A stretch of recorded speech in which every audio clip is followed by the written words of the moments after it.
Well, greetings, greetings, blessed morning, cheers to you. Once again, this is Natural of Natural's Tribe.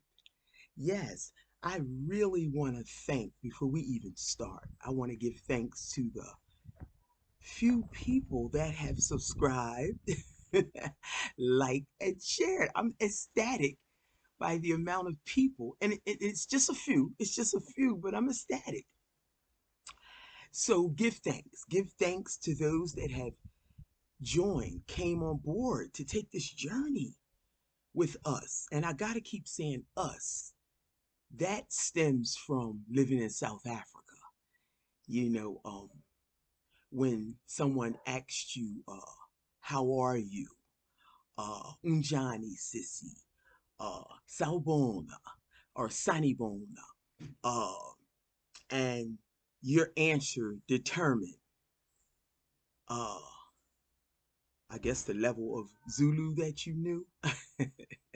Really, because gi is plural, meaning me, I am fine. Giapila, I am fine. Or siapila, we are fine.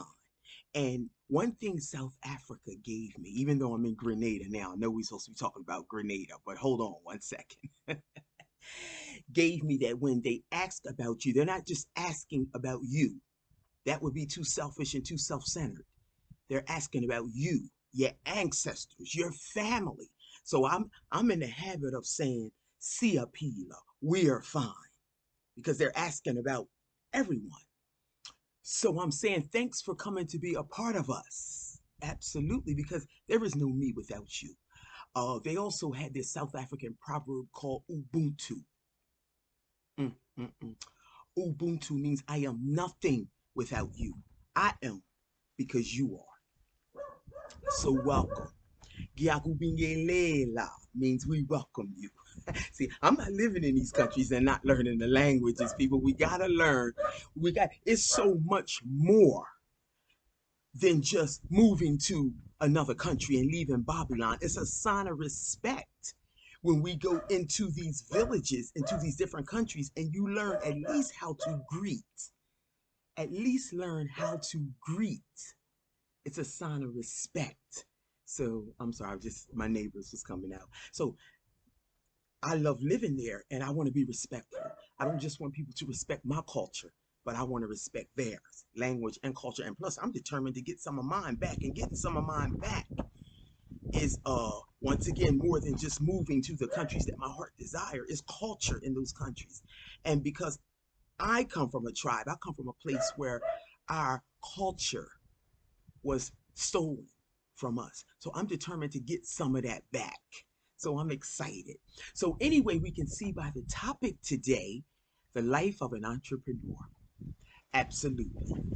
Because my goal is to relinquish, like I said in the first video, some of the fear that my people carry or hold on to that stops them from living their best life. And part of your best life might be getting away from Babylon system. So anyway, I want to share with you today. First of all, I moved into a new apartment and I'm gonna walk y'all through that, how to find a nice, beautiful, cozy, quaint apartment. This is the back of it. And in the back of it is all kinds of food. Here in back of me is lemon. The limes around the corner. I picked me about 10 limes this morning because I use lime for everything. My moringa, my everything. My water. Um, Over here is banana. And back of the banana is moringa. And moringa is part of the business. So somebody asked the other day when I made the other video, somebody said, "What's in your cup?" This is calabash. It's one of the sustainable resources that we have here. Calabash, bamboo, coconut. So the locals will make a lot, the most natural thing you could ever drink out of. So you'll always see me drinking and eating from calabash because I'm just on a health kick today. I'm sorry. I am. I'm getting older and I ain't got nothing to lose. How about that? So when we put food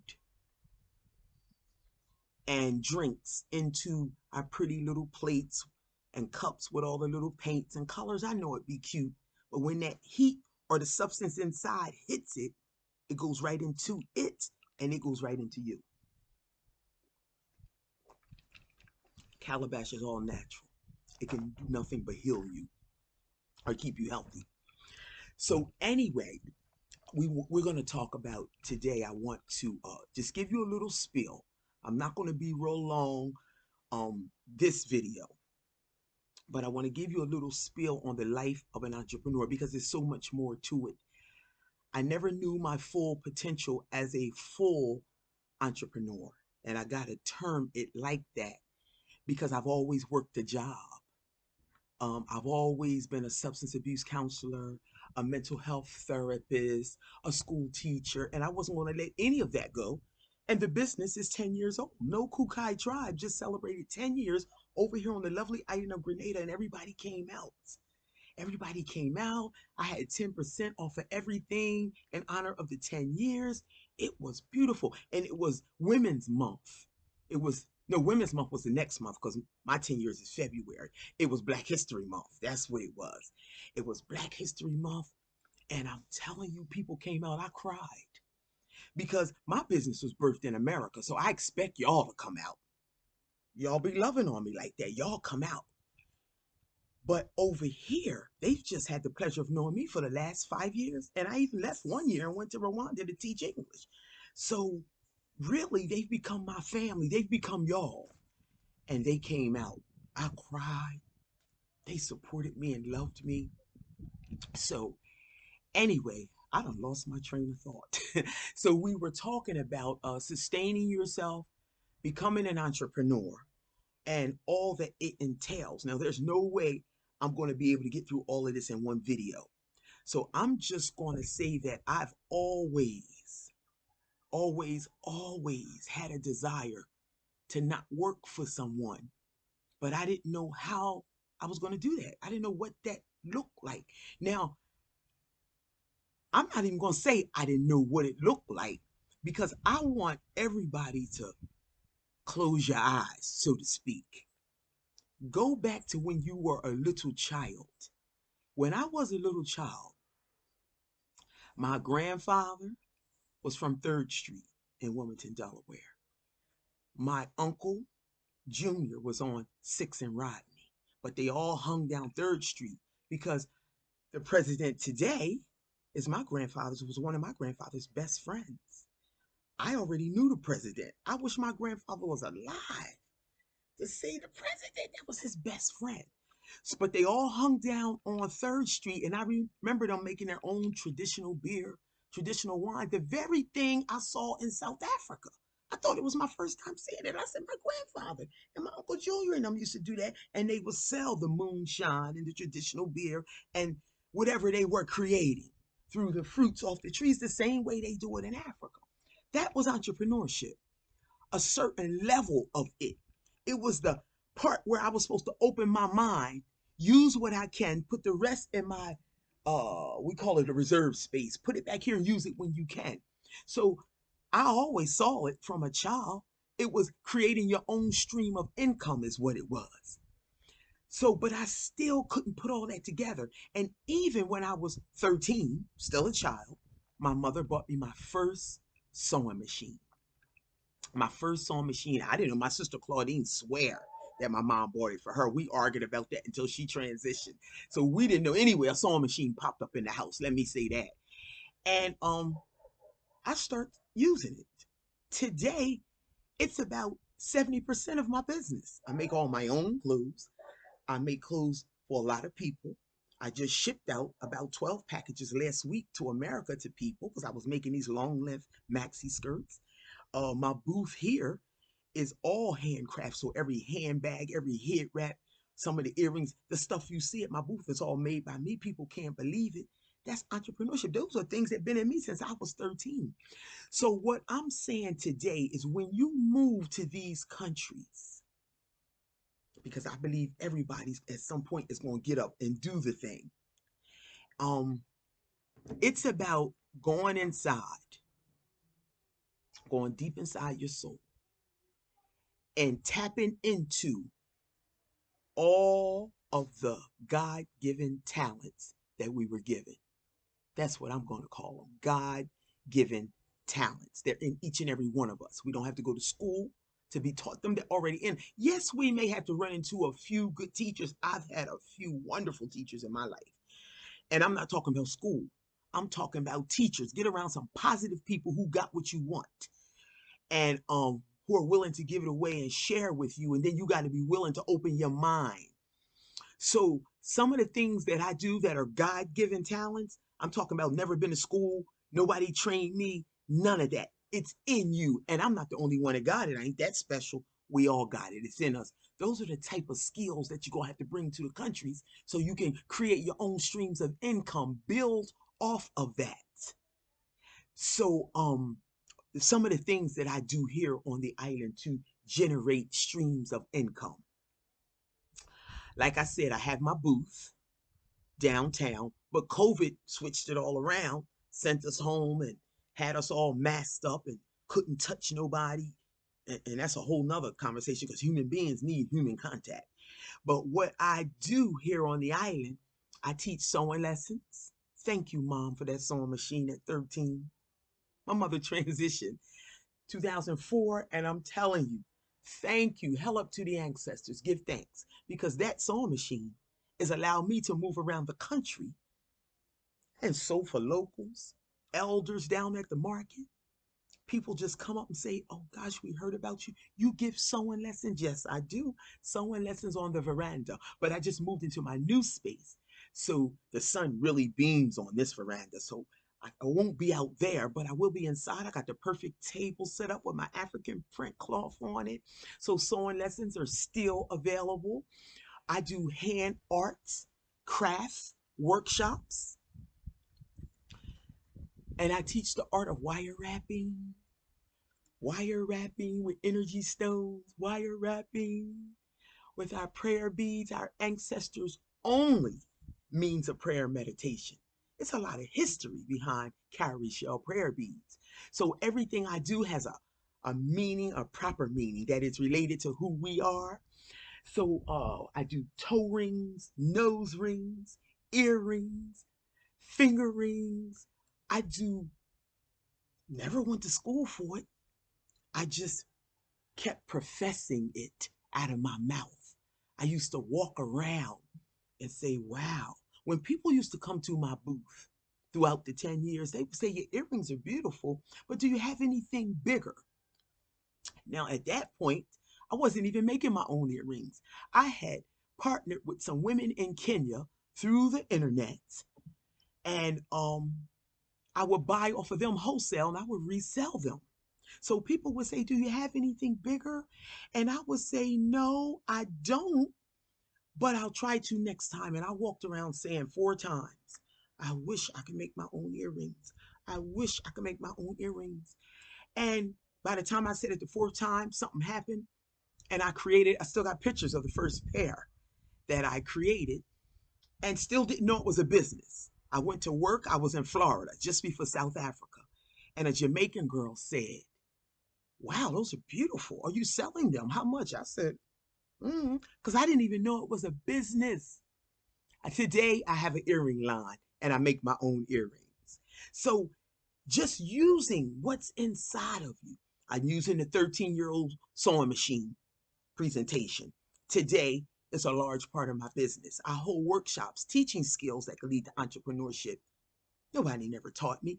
It's handcraft. It's in me. It's in our DNA. I learned that when I lived in Africa too. It's in our DNA to be entrepreneurs. We all have them inside of us. I also have taken advantage of the natural resources of the island, the sea moss and the moringa. Mm, mm, mm. The moringa took me off of blood pressure and cholesterol meds, and I'm excited and enhanced my eyesight. Yes, I still wear bifocals. They're just in the house. I'll be leaving the house without my glasses because I can see better. So the last glasses that I just got my script in is my new script where the doctor had said before this script, your eyes are better than the prescription you have on your face. And I couldn't figure it all out. Moringa. Google the 96 healing agents. The tree is right over there. 96 healing agents. Well, I've been selling moringa now for 5 years, so I ship that out every day. And plus, because I got a story behind it, so when I come to America and hold my workshops and gatherings, I'll invite like 25 women over, and we'll all Google one benefit from moringa: no repeats, urinary tract infections, blood pressure, cholesterol, anything that plagues our community. I have family members that beat cancer that have used moringa. So that's one of my streams of income, and it's medicine. If I can heal and generate a stream of income at the same time, yo, that is one of the biggest blessings I can ever ask the universe for. Because I don't just want to be selling things to people. I want people to be healing in some way from them. Energy stones healing, moringa healing, and sea moss, and then I'm gonna be done. Sea moss. Oh, COVID can't touch it. Sea moss is one of the number one immune boosters in the entire world. If your immune system is at stake in any way, you really need to be investing in yourself through sea moss. It is your medicine. So I've taken advantage of two of the natural resources of the island. When you visit these places, or when you start doing your research on these places that you're going to, make sure you research their natural resources, because that can be a stream of income for you. And you could be helping so many people. So I hope someone got something from this information today. Each video or each message that I'm able to bring you, that I'm blessed to bring you, will be an opportunity for you to pull something out of it about a way you can get up out of Bobbyland system if you choose. And look, wait a minute. I just want to, before I go, I want to comment on a few of the comments from the first video. One sister said, I'm going to do it when I'm 40. One sister said, but I love my grandchildren. I mean, they were saying all kind of, I want to do it, but I love my grand. You make it look so good. And I did it when I was 40. I did. I didn't know. I had just lost my baby, had just died inside of me. I didn't know. I knew that was my last shot at having a baby. I knew I needed a change. I needed something different. I was on a really good job. I was a program coordinator for a company in Dover, Delaware, but I knew I had no intentions of retiring. See, I'm the type of person with work on. I get all these good jobs. I mean, I'm grade B double master degree. Not that I'm educated, it's just that I got plenty of experience, because I had all these jobs with no master's degrees. I was just experienced enough to get the jobs, good pay, but I knew I had no intentions. Nothing in America would soothe my soul. And I'm sorry, I got to say this. Nothing. Walking down the street didn't feel right. Trying to date didn't feel right. The foods didn't feel right. The water didn't feel right. I used to always wonder, why can't we go to other countries and drink the rainwater? And it's the most healthiest water you can drink in the world. Besides spring water, rainwater is better than that. But you can't drink America's rainwater. That tells me right there something is tainted and wrong with the country. Well, we ain't going to go there. But it's those things. I want to be free. I want to feel good when I walk down the street. When I walk down the street in the islands, oh gosh, oh gosh. So it's so many things for me. I wanted freedom, and I wanted to feel that thing that I feel now, that I felt since 2006, since I got up and made the move. I'm so happy to be able to share these experiences with anybody. I want y'all to ask away. I want you to ask all kinds of questions. Give me ideals for whatever kind of content you want about packing up, moving out of the country, finding a way to sustain yourself, and being okay. So the next video, I'm going to share my little apartment, because I'm in my apartment 1 week today, and it's really cute. So I'll take y'all around and show you more of the food that's around me, eggplant, everything. I'm like, ooh, that's dinner. And how simple it can be finding one, but how you must be on island to get the best results. Now, I had found an apartment while I was in America. When I came to have my knee replacement in 2018, I found my apartment before I got back here. It wasn't the best apartment, but you can. But the best apartment you're gonna find, you really have to be here. It's not like America. You can get online and go boom, boom, boom, boom, boom, boom. We're behind in time. That's one of the beauties of living in countries. Nobody's rushing. If you rushing or in a hurry for anything, you might not want to move. You might want to stay right where you are. Everybody's walking all fast, zooming all fast. Ain't nobody saying good morning. If you are, ain't nobody greeting you. You know, it's the culture here to say good morning, good afternoon, and good night. It's the culture. I can come to America and walk past 25 people, and I'm 6'1" with nappy hair and a deep voice. You can't miss me. And I can say good morning, good afternoon, and nobody will even act like I ain't even say nothing. I don't want to live in a place like that. And I surely don't want to live in a place no more where our children are being murdered every 2 seconds, because that's what's happening in Wilmington, Delaware, where I'm from. My friends are going to bed with 2 sons and waking up with 1 son because the streets said, I don't want to do that anymore. I don't want that. I worry about my own nieces and nephews in America. I do. I don't want to do that. I want to be peaceful. We might get one murder a year, but things happen. Little crimes and we did have a few things happen lately. A rape here and a rape there or something, something around children, just sick ass people, things that do happen. But moving to the island of Grenada has been one of the best decisions I could have done for myself, becoming a citizen of this country. That's going to be the next video. The apartment, and I'm going to talk more about how I obtained citizenship, because it's a little different than what everybody's expecting. Okay, I love you guys, love and respect, and until next time,